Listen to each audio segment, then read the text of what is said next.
Bueno, bo día. Ainda faltaban 3 persoas que estaban registradas, pero bueno, vamos a avanzar xa, porque senón despois nos como outro coloquio. Bueno, benvidos e benvidas ao Festival de Cannes e a este coloquio que se está convertindo nun clásico do festival, que é este encontro con Pablo Romero Fresco, que este ano é protagonista por partida doble no Festival de Cannes, xa que Pablo tenemos o honor de que tamén por esta longa vinculación co festival sexa o cineasta que teña o honor de abrir o Festival de Cannes na exposición inaugural, porque Pablo foi o director do documental Donde acaba la memoria, con Ian Gibson, o lexendario hispanista, historiador, que estará hoxe tamén aquí no festival para presentar o documental. Pero bueno, eso será pola tarde noite, e agora vamos con outra parte que é na que Pablo é realmente un especialista, que é no subtitulado, e como ese subtitulado pode ser unha ferramenta de accesibilidade, entre outras moitas cousas, non? Entonces, bueno, quero dar a benvida a Pablo, bons días, e, bueno, ver que o ano pasado tivemos un coloquio aquí magnífico con Pablo e Alfonso Zarauza sobre o subtitulado do filme ONS, donde Pablo aplicou as súas técnicas, para min, eu sempre o digo, revolucionarias no aspecto do subtitulado, e o que ele está estudiando, analizando e investigando sobre eso. E hoxe vamos a coñecer aquí moitas cousas do traballo de Pablo, que para quen non o coñeza vai saber que é unha maravilla. Bueno, bo día e benvido, Pablo. Moitas gracias por el convite. Nada, comenzamos cando queiras. Pois cando queiras, sí. Vale. Todo isto está sendo retransmitido en streaming. Perfecto. E entonces, bueno, é dicir que hai moita xente que non veu, pero que nos está seguindo, que tamén lles enviamos un saúdo. Perfecto, pois igualmente. Moitas gracias por darnos a oportunidade de presentar tamén isto. Vamos a facer unha presentación semellante a do ano pasado, pero un poquinho máis cara adiante. Comezo un pouco coa idea que comezamos o ano pasado, que era que está todo en inglés, pero falo en galego, non hai problema. Sempre sabemos que hai un pequeno divorcio entre os procesos de produción de cine, xa sexa pre, pro, postproducción, e a traducción e accesibilidade, que van cara lá. Eso significa que nós, a xente que traducimos cine, ou a xente que formamos que traducen cine ou fan accesible, isto ocorre separados do proceso de produción, non teñen contacto co equipo creativo, traballan en moi poquinho tempo, entón é moi difícil facer as cousas de xeito que non sexa estándar cumplindo os mínimos. É moi frustrante para toda a xente que traballa neste campo. Non poden facer nada diferente. Entón, hai un tempo, o que intentamos, bueno, e temos datos, ademais, que confirman, por exemplo, eu poño aquí que a maioría, un 50% máis ou menos dos presupostos da maior parte das películas, en este caso estadounidenses, veñen de obras que están subtituladas ou feitas accesibles. E, sen embargo, a eso se lle dedica solamente un 0,01 ou 0,1 do presuposto, do orzamento. Entón, claro, que nós, os que facemos a subtitulación, lle deamos a película, por así dicilo, un 50%, e que logo só se nos dé un 0,01, é moi poquinho. Entón, hai un marxe aí para pagar un poquinho máis. Se se entra no principio do orzamento, hai marxe para pagar máis a traducción e a accesibilidade e facer un poquinho mellor.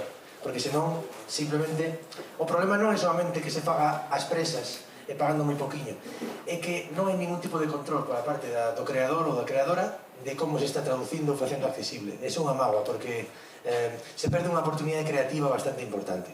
Entón, nós o que decimos é que estas separacións entre a persoa que fai a película, os traductores e os espectadores, que se poden pechar un poquinho coa idea esta do cine accesible, que é simplemente considerar a traducción e a accesibilidade durante o proceso de produción cinematográfica. Xa sexa ao principio, ou no medio, ou no final, pero antes da distribución. Entón, se se fai así, hai marxe para facer cousas diferentes que o que estamos a facer agora. Falamos de traducción e accesibilidade, estou mesturando a propósito, porque xa nos din agora, por exemplo, que o 80% da xente que utiliza subtítulos non é xorda. E ás veces utilizan subtítulos no mesmo idioma. pero o que estamos vendo, por exemplo, é que o 85% dos contidos de Facebook, audiovisuais, a xente utiliza subtítulos no mesmo idioma. Por exemplo, pues, utilizaremos subtítulos en español para unha peli en español, porque aparece en Facebook pues, un anuncio ou que sexa, estamos a velo nun autobús ou nun medio de transporte ou nun bar ou nun hospital no que non se pode poñer son, entón se ve subtitulado. Entón, claro, o tema do subtítulo, aínda que sexa no mesmo idioma, pois está sendo utilizado por persoas non sordas, é unha maioría de xente o que está utilizando. Entón a accesibilidade non é para unha minoría, é xa para unha maioría, e hai que coidar un poquinho máis porque é a carta de presentación do que estamos vendo, e se eso non se coida, pois logo se nota. Entón, nós o que queremos facer é pois pechar ese triángulo, por así dicilo, cun par de cousas. Unha, quizáis ter unha persoa encargada, unha especie de director de traducción e accesibilidade, en películas grandes sobre todo estamos facendo isto, unha persoa que é o punto de contacto con, a mellor hai 20 traductores na película porque hai 20 idiomas, hai un director de traducción e accesibilidade que está en contacto co equipo creativo e que vai vendo que estrategia de traducción e accesibilidade se pode ter. Isto o fixemos con Netflix, unhas reunións e cursos que fixemos nas súas oficinas en California, e ali empezamos a metelo pouco a pouco con directores como o de Os Dous Papas, unha película, quen era que fixe isto? Os Dous Papas. Scorsese tamén o fixo na súa peli del irlandés, que era que, dándolles nos unhas pautas, logo tiveron a unha persoa que nas mesas de negociación do principio da película xa estaba en contacto con Scorsese para ver exactamente pois que problema de traducción podería haber en diferentes idiomas, que estrategia de accesibilidade querían e demais. E tamén implica outra cousa, implica que os directores teñan un pouco na súa cabeza a idea dun filme global, é dicir, non solamente estou facendo a miña película en inglés, por exemplo, ou en galego ou en castelán, senón sei que vai ser traducida a outros idiomas, e que vai pasar cando traduce este tipo de cousas, vai ser coherente en moitos idiomas ou non, etc. Vale. Logo, nós fixemos, pois, traballamos nunhas directrices, no? Por exemplo, traballamos de directrices de subtitulado para sordos. E a xente o que fai cando non ten tempo é colle a norma UNE e subtitula para sordos segundo a norma UNE, que está moi ben. Esa norma UNE está feita a partir de investigacións que fixemos, pois como de eye tracking, é dicir, de seguimento ocular. Nos poñamos clips e a xente vai vendo os clips, persoas sordas, e vamos vendo onde ollan exactamente. Entón aquí temos que a maioría da xente mira para aí, por exemplo, non? Vale, en función a todo iso vamos sacando unhas directrices que son as que fixeron a norma UNE, como se leen mellor os subtítulos e demais. O que nos decatamos agora é que moitas veces deixamos de lado esta xente, a xente que está mirando a película dun xeito diferente, que son os que chaman en inglés os outliers, é dicir, nun experimento os deixas fora porque non son representativos e demais. Sen embargo, nos vamos decatando de que se ven a norma UNE funciona moi ben, hai outro xeito de facer as cousas que non é segundo a norma. É iso que quería falar hoxe tamén. É atender un pouco os que ven a película de xeito diferente, non? O contemplar un pouco iso. Entón, de que falamos cando falamos de accesibilidade creativa? Ou de traducción, subtitulación creativa? Falamos de xente como os directores de Non Son Blindness, un documental moi bo sobre a cegueira cos que traballamos, e que decían que para eles a accesibilidade vai máis alá da comprensión da trama. ¿Sí? Non é que as persoas sordas e cegas poidan entender a trama como a nós, que deso xa falaremos, porque nos leva a unha visión moi compensatoria, de decir, vale, hai que describir a persoa cega en audio, o que eu vexo eles non ven. Hai que subtitular para a persoa sorda o que eu oio eles non oen. Pero é un xeito moi capacitista de ver as cousas, dende o meu punto de vista, non? Ese é o problema que temos agora. Eles din, máis alá diso, temos que facer que a accesibilidade sexa unha extensión do enfoque creativo da película. Se o enfoque creativo, o estilo da película vai por aí, a accesibilidade tamén. Fixadevos unha cousa, se vos aplicades o subtitulado da norma UNE, ao final, o subtitulado e o seu estilo vai ser igual independentemente da película. Entón, é como poñerlle a todos os edificios a mesma rampa, pero os edificios son diferentes. Entón, o que pensamos non é, podemos, esa rampa de accesibilidade, podemos adaptala ao estilo da película. Eso é o que intentamos facer. Tamén ten un problema todo isto que logo pensamos, porque eso iré ao final da charla, que seguimos facendo rampas para películas feitas por persoas que non teñen discapacidades. Que pasa cando o edificio, a película está feita por unha persoa con discapacidade? Eso é outro mundo no que quería entrar logo. Pero polo de entrada, polo comezo, queríamos ver un pouco como facer unha accesibilidade que non sea igual para todas as películas. Vou vos amosar uns exemplos. É dicir, esa accesibilidade creativa pode ser máis ou menos invisible. É dicir, pode chamar máis, pode coller protagonismo ou non.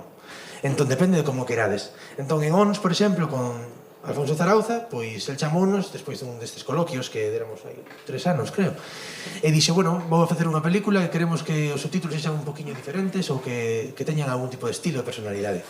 Entón, nós o que fixemos foi pois darlle un dossier no que tiñamos pois a identidade tipográfica da película. Nós sabemos, ao fin e ao cabo, os subtítulos o que poñen é texto na pantalla. Xa hai texto na pantalla, hai un título, hai uns créditos, hai uns nomes. Entón, queríamos contribuir a esa identidade tipográfica, por así dicilo, e propoñerlle cousas a Alfonso. Entón, dixemos, vale, diseño do subtítulo. Pois, propusémoslle tipos de letra diferentes. Por que vamos ter sempre Arial, por exemplo, para os subtítulos, non? Está o tema da lexibilidade, pero hoxe en día hai moitas fontes lexibles, hai centos. A cor das subtítulos, o fondo, a sombra, a posición, os efectos visuais, todo isto fomos dándolle opcións a él, non? Entón, podemos poñer o subtítulo no medio, pero tamén podemos poñer o subtítulo onde hai máis espacio, onde respira máis a estea, por exemplo. Porque con estes estudios de eye tracking, o que vemos moitas veces é que se poñemos o subtítulo xusto aquí no medio, o que estás facendo é obrigando a xente a ir a un lugar onde naturalmente non van, sí? Mentres que deste xeito, por exemplo, xa sitúas aquí todo o camiño cara ao que van, por exemplo, pois o tes aquí, non? Van cara aquí e temos o subtítulo aquí. Que máis? Aquí son tipos de letra os que teño, non? Pois dende Myriad Pro hasta Kansu, bueno, todo isto está máis que estudiado. Os tipos de letra teñen unha, chamase personalidade das fontes, é dicir, o tipo de letra transmite unha serie de cousas a persoa que está vendo, non? Xa sabedes isto. Entón, a partir diso, ti podes transmitir o estilo da película dun xeito ou outro. Eso tamén é importante. As posicións, pois, podíamos ter o diálogo de Isabel aí abaixo, podíamos ter outro diálogo preto da cara, pero isto chama máis atención, ou abaixo, porque é onde máis espacio hai, porque cara onde están mirando, non? Todo isto foi o que fomos mirando con Alfonso. E logo el fixo a súa elección e tal. Aquí hai un problema técnico-tecnolóxico que é que estes subtítulos é moi difícil facelos pechados. Cando falo de subtítulos pechados é subtítulos que se poden activar e desactivar, non? Os subtítulos que se activan e se desactivan dificilmente poden ter este tipo de características porque os códigos non o aceptan. Entón, cando ONS ten que ser vendida a Netflix, por exemplo, estes subtítulos teñen que ir pegados á imaxe. Sí? Non podemos ter a opción de sempre de activar e desactivar porque entón serían subtítulos normais, non estos. Entón, digamos que as plataformas están agora intentando habilitar opcións para poder coller estes subtítulos creativos e utilizalos. Porque senón a Netflix lle obligamos a ter varios arquivos de imaxe, por así dicirlo, sí? Máis cousas. Este foi unha interesante. Tiempo de Blues, Miguel Ángel Font. Este é un cineasta valenciano que fai moitas curtas, algunha longa agora, e que el traballa con persoas sordas e cegas para facer accesible dende o principio. Ten asesores sordos e cegos. O que me pareceu interesante é que os asesores sordos traballan co director de imaxe e os cegos co director de son. Isto é interesante. Por que? Porque non é o contrario do que decía antes, é dicir, como podemos dar algo máis ás persoas cegas? Pois mediante son, sí? É o contrario coas persoas sordas. Neste caso, o que fixo foi, vale, ti tes unha audiodescripción, que se a escoitastes algunha vez é a descripción obxectiva e un pouco aburrida das imaxes mentre están pasando e entre o diálogo, sen tapar o diálogo. Aquí, por exemplo, pois nesta estea poderíamos dicir que a persoa que este o malo da película, que está detrás da barra, se achega para falar coa nena. Isto habría que poñelo dun xeito un pouco que te saca da película. Entón, o que el fixo aquí foi, vale, teño que utilizar a audiodescripción? Sí, pero non quero decir de repente que se achega este home aquí no medio dun diálogo importante. Entón, o que fixo foi, puxolle a este home un chaveiro. Este chaveiro fai ruido, o ese, e dende o primeiro momento no que se describe que esta persoa leva este chaveiro, as persoas cegas xa non necesitan unha descripción cando esta persoa se achega. Entón, poñendo isto que non lle molesta ao resto dos espectadores, as persoas cegas, mediante o son que é o que reciben, xa saben que esta persoa se achega, eliminamos a audiodescripción e todo queda máis integrado. Non se me estou explicando, sí? Perfecto. Pero isto é exactamente o que entendemos por cine accesible. Unha persoa, un director que dende o principio está pensando no seu espectador español, estranxeiro, cego e sordo. e a partir de aí vai sacando cosas. Por exemplo, os subtítulos os puxo con cores, como a norma UNE, é dicir, eu falo e teño o subtítulo amarelo e Alfonso ten o subtítulo branco, por exemplo, vale? Porque é importante para as persoas sordas identificar os espectadores. Que fixo el? Para axudar esta identificación, e puxo algún rasgo de roupa ou alguna pulseriña de unha cor determinada a cada persoaxe, e son as cores dos subtítulos. De novo, como espectador, o espectador ointe, eu non me decato diso, pero os sordos o teñen clarísimo en cando ven. Entón, como cineasta, a quen tes en mente cando faz a película? Solamente o espectador capacitado e xa está? Ou empezas a pensar un pouco máis de xeito amplo? Máis cousas, bueno, logo temos contribucións máis artísticas. Empezo por o subtítulo da BBC. Estes son os típicos subtítulos creativos que xa son moi visibles porque chaman moito a atención, vale? Pero indican un pouco que se pode facer se un busca que os subtítulos sexan protagonistas. The British people have spoken. No, they haven't.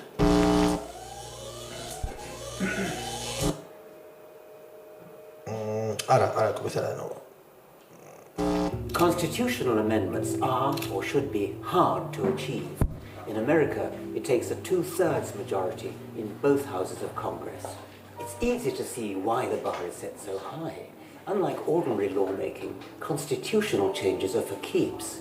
Voters are fickle, opinions change. We have no right to condemn future generations to abide irrevocably by the transient whims of the present. If ever a decision needed at least a 2/3 majority, it was Brexit. Predict them. Brexit is permanent. It has huge ramifications, complex consequences. The costs and benefits... Entón, aquí o que temos, obviamente, é subtítulos que chaman moitísima atención e que transmiten na súa forma, ademais do seu contido, na súa forma, transmiten o contido do que se di. Isto o fixo a BBC para un programa, logo tivo moitísima repercusión, e isto xa é, entramos na parte, pois eso, máis visible de todo, é dicir, queres unha accesibilidade ou traducción creativa pero que chame moito a atención, pois hai moitos xeitos de facelo. Tantos como... O que pasa é que atado agora, esta experimentación con texto só se facía para outros textos da película, non para os subtítulos, sí? Pero claro, hai moito que facer aquí tamén, entón eso xa depende do que queira facer cada un, de como de discreto ou non discreto poida ser todo iso. E logo quería mostravos unha que fixo unha traductora e artista de Gondomar, a que lle din clase. Ela presentoume, pois, en primer lugar, a ver se a topo, aquí temos, unha opción de audiodescripción deste clip que todos coñecides de Fantasía. Vamos a ver se podo amosar.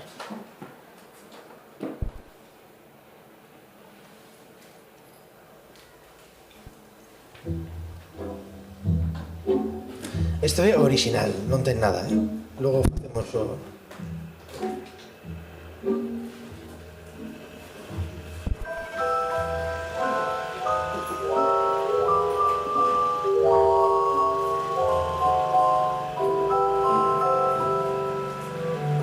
Fixadevos o xogo entre as imaxes e o son, vale? Eso é importante.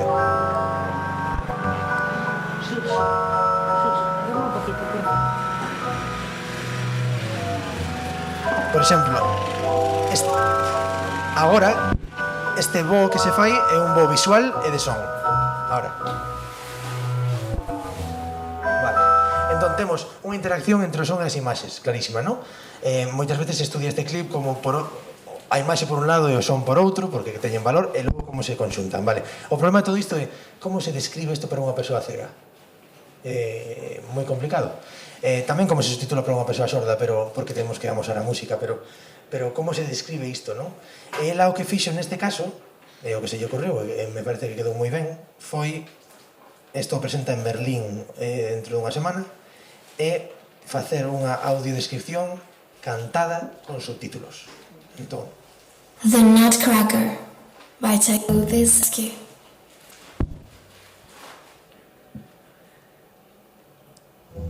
The conductor races both his hands and the light draws his back with the silhouette. Little shiny dots fly in the dark of the night, gracefully jumping all the way. Color purple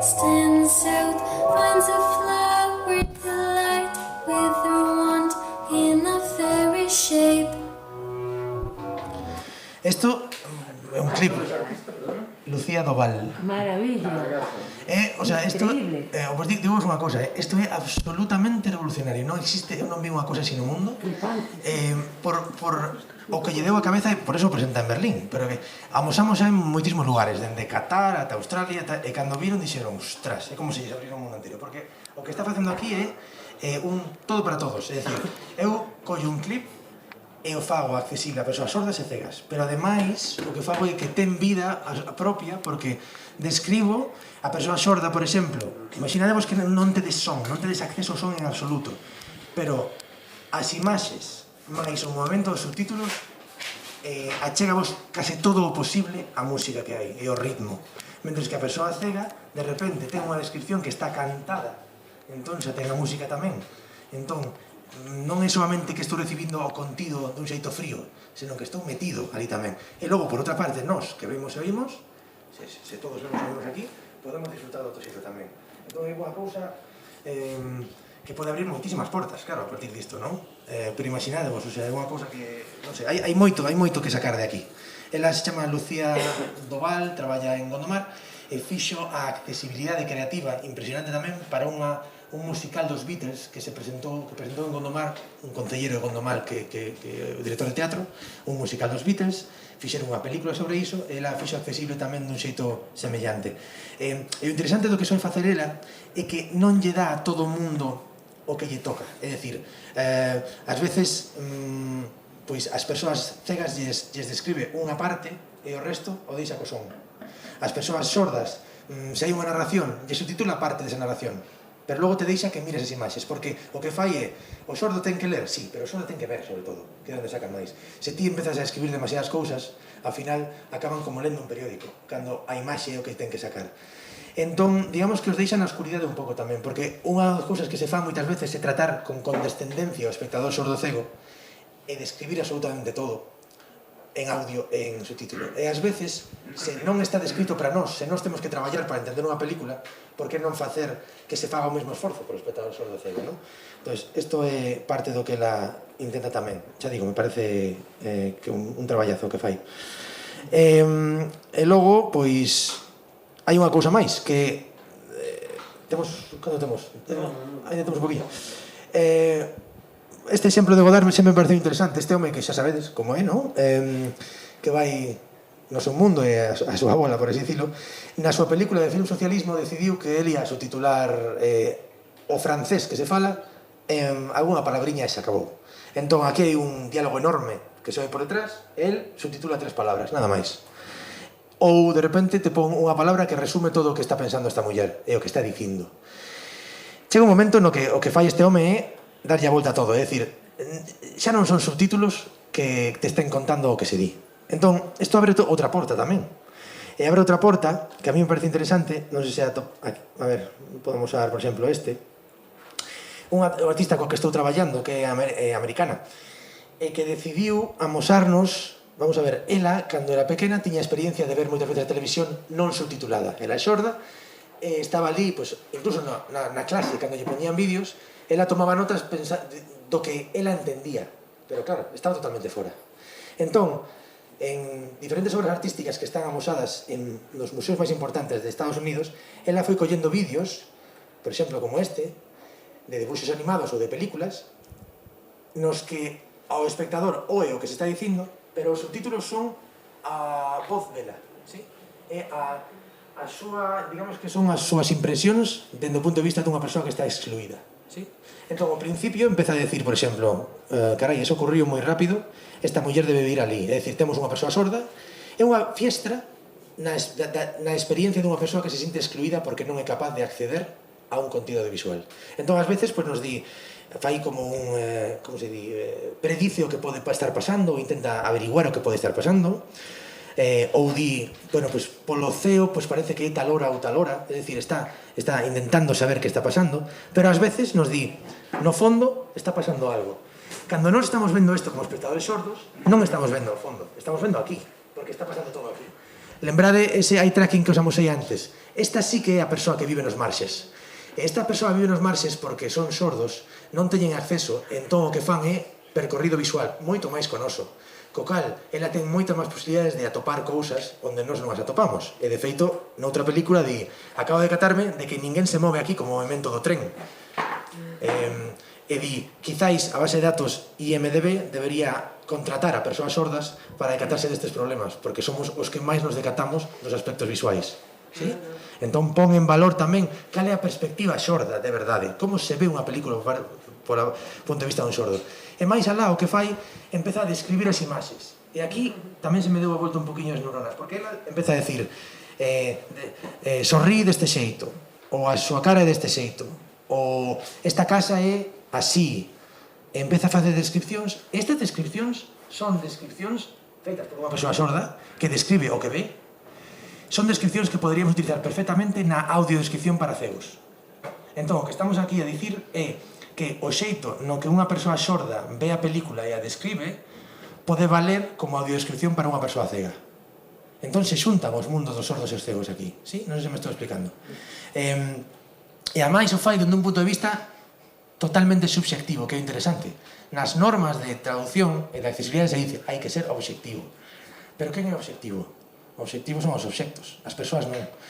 Entón, por que temos que desprover a accesibilidade de personalidade? Non? Entón, esta subxectividade tamén é un mundo novo que se nos abre agora. E amoso vos un exemplo desto, que é esta artista, outra artista coa que traballamos, Kristen Sun Kim, que é totalmente sorda, en lengua de signos, e que di, eu penso moito nos subtítulos, pero a persoa que os fai non pertence ao meu mundo. Entón, ela fai unha pequena curta na que subtitula ela mesma a súa curta. A ver se podo chegar a él. Vamos lá. O iré pasando porque é longo, pero...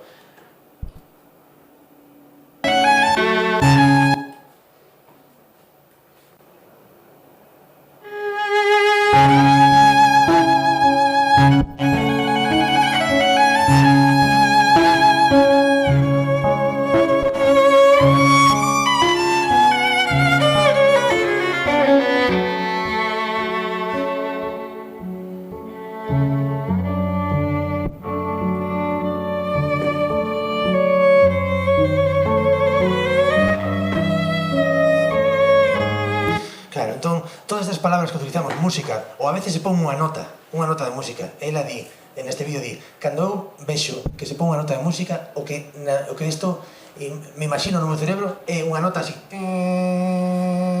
todo o rato. Isto non me di nada, non me di absolutamente nada, é molesto. Entón, como se pode facer? Hai mil xeitos, ela te di, pois podo facer isto, ou podo facer isto, ou podo facer isto, empeza a poñer descripcións longuísimas que non caberían. Non hai solución perfecta. O que nos di ela é, bueno, eso facemos de xeito diferente, porque ela di, a xente que fai os subtítulos ten unha relación diferente co son e co mundo da que teño eu.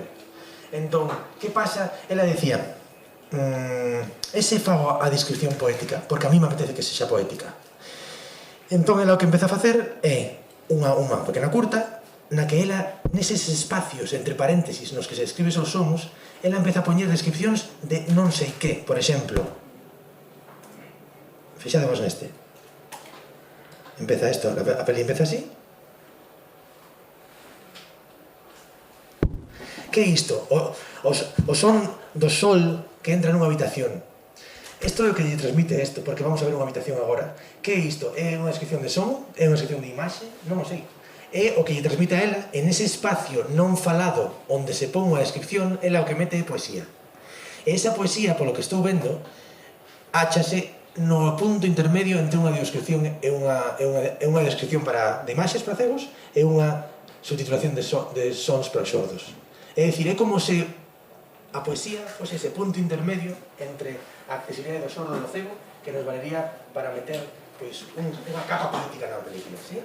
E ela sigue, empeza a decir, a ver, ao final temos algunhas interesantes. Aquí,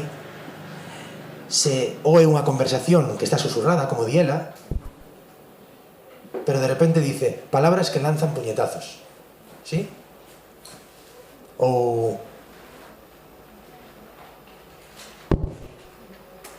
o son de sentimentos feridos. Este tipo de cousas que están dicindo o que está pasando, pero non está sendo non unha descripción fría, obxectiva do que está pasando. É abertamente, é sen disculpas, totalmente subxectiva e poética. É meterlle poesía o que estamos vendo. E moitas veces os directores queren meter poesía nas imaxes, pois aquí iso está facendo, pero dun xeito na accesibilidade. É totalmente desde o punto de vista unha persoa que non o é. Entón, este edificio xa está case sendo construído por unha persoa sorda. Xa non unha rampa, que todas son as rampas iguais que facemos para un edificio que fixo unha persoa capacitada para que os sordos poidan acceder. Non. Isto xa é un edificio construído por unha persoa sorda dende o seu punto de vista, dende o seu mundo sordo, sí? E que elixe ademais ser poética. E ela dicía, cando ela non fala, solo lengua de signos, fala lengua de signos, non fala oral. E o que dicía é, eu elixo os meus intérpretes de signos, porque era unha artista coñecidísima, fixo a lingua de signos do Super Bowl, no Super Bowl, non? O himno, mediante lingua de signos. Ela di, cando eu levo a miña intérprete comigo, eu elixo as miñas intérpretes, porque son a cara que eu teño cara ao mundo. Non é simplemente como me interpretan, é como se moven, quen son, non? Por que non vou elixir o meu subtitulador, decía ela. A mellor, para unha película, eu quero un subtitulado frío e obxectivo, pero para outra quero un subtitulado poético. Por que non podo elixir iso? Entón, abrimos de novo a un mundo totalmente diferente.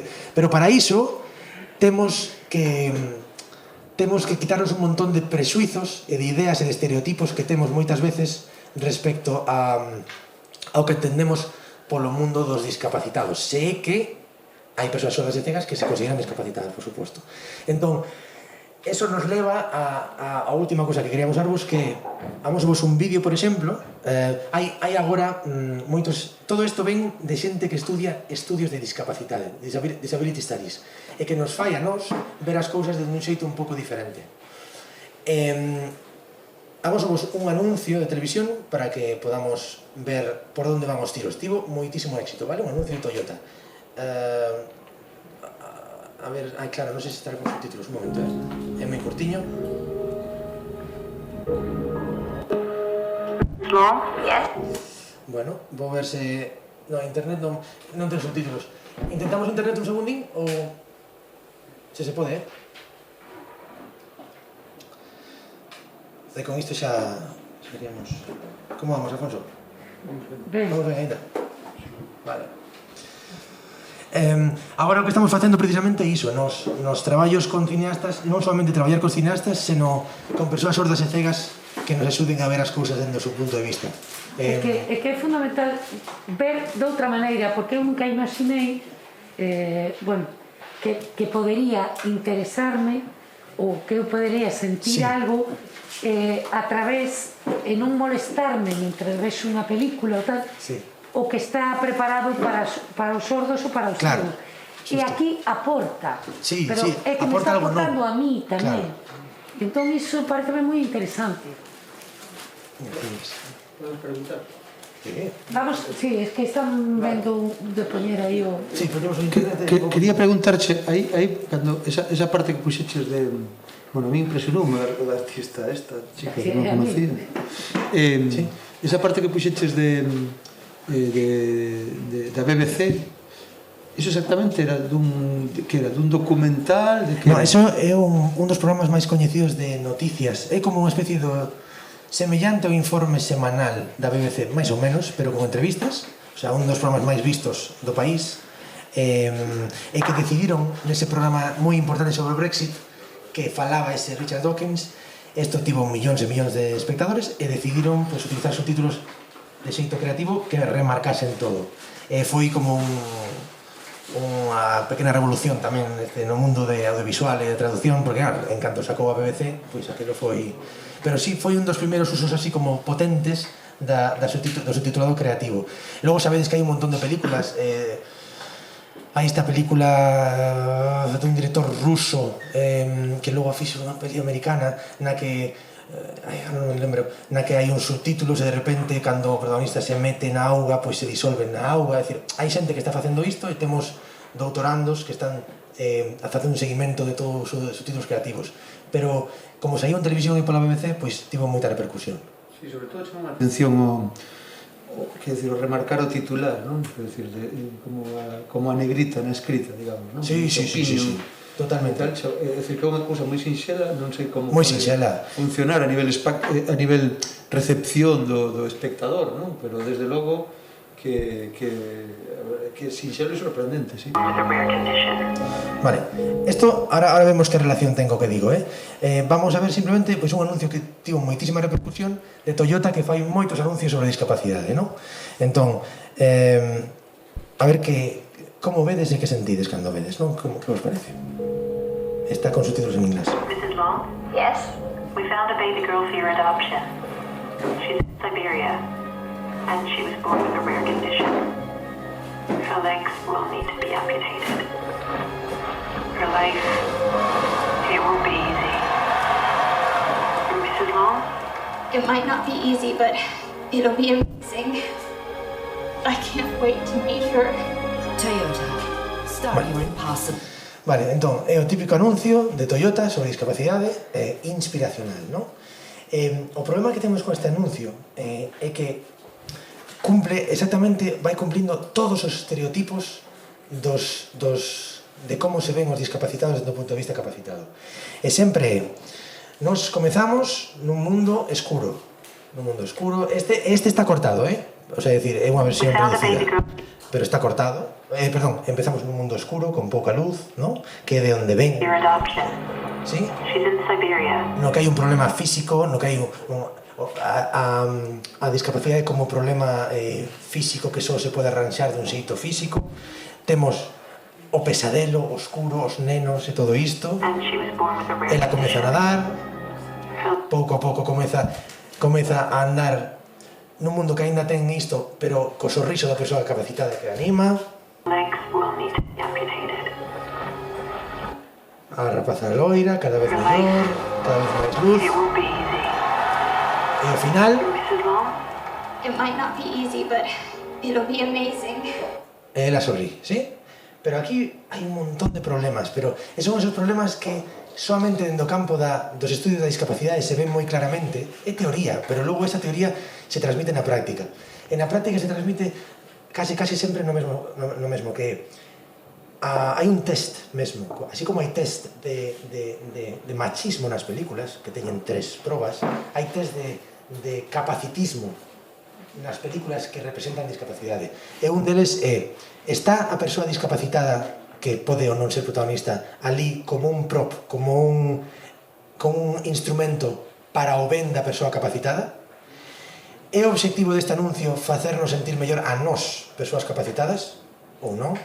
E ten a persoa discapacitada voz ou non o ten? E aquí non o ten en absoluto. Ao final, o que temos é que a súa nai está contenta e a súa nai amósase como unha persoa moi forte porque di, bueno, pues vamos a tirar para adiante. Ela é a que fala. E o único que lle permitimos facer a persoa discapacitada é sorrir, nada máis, pero non fala, sí? Entón, ao final, ese é o mundo que se nos vende, ese é o mundo que consumimos, ese é o mundo que logo, cando vemos este anuncio Toyota, pois igual se nos cae unha lagrimiña, unha bagua, pero o que está feito isto é para a inspiración, o que llaman pornografía inspiracional en inglés, que está feito para o noso ben, o das persoas capacitadas, que se sintan ben por decir, joe, se hai xente que ten esta vida tan dura, pois eu de que me vou queixar. Pero isto non é, isto está totalmente, este é o resumo do que decía agora, totalmente feito dende o punto de vista dunha persoa capacitada, para o ben das persoas capacitadas. E a accesibilidade é un pouco así tamén, agora mesmo. Eu me incluo niso. Estamos agora, pero temos que comezar a dar un paso cara un mundo no que se fai a accesibilidade dende o punto de vista da persoa discapacitada. Eso significa que fan con nós.